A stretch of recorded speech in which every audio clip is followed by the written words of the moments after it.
পূর্ব পরিকল্পিত। পুলিশদের উপরে আক্রমণ করা হয়েছে।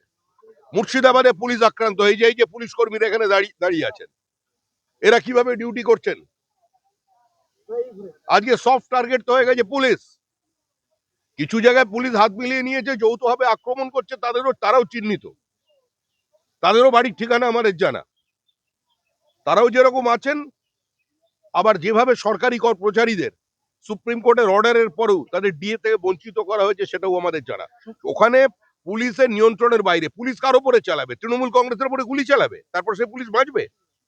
একবার দেখলেন তো, মা আর স্ত্রীকে নিয়ে পর্যন্ত গালিগালাজ করা হলো। ওটা তৃণমূলে গ্রেপ্তার করতে পেরেছে? তাকে ডেকে পাঠাতে পেরেছে থানায়? ওসব কোনো কথা নয়।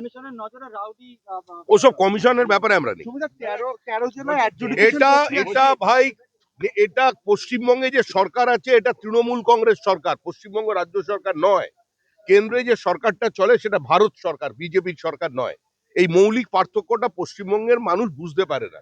কারণ আমাদের প্রশাসনের রাজনীতিকরণের প্রক্রিয়াটা কমিউনিস্ট জমানা থেকে শুরু হয়ে গেছে।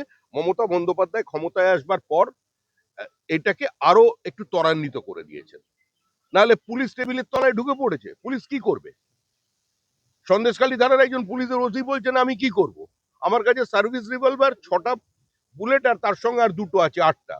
আমার কাছে সঙ্গে যে এসআই আছে, তার কাছে একটা সার্ভিস রিভলভার আছে, সেটা খারাপ। 10টা থানার মধ্যে 60-এর দশকের সেই চীনের যুদ্ধের সময় রাইফেল রাখা আছে, তার মধ্যে 5টা চলে না।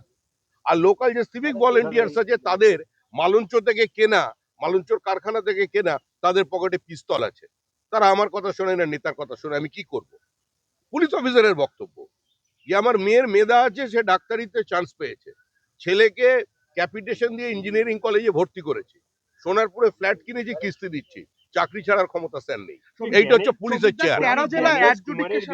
জ্ঞানেশ কুমার, কার্তিক কুমার, এসব নিয়ে আমাদের কোনো বক্তব্য নেই।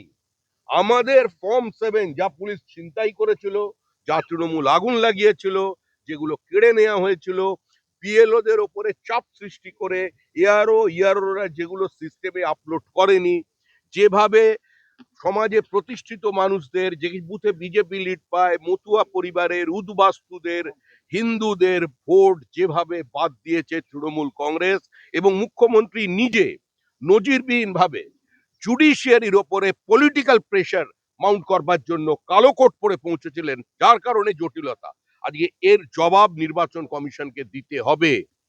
আমাদের এই প্রক্রিয়াকে শেষ না করতে দিলে আমরা এসআইআর সম্পূর্ণ মানব না। No SIR, no vote.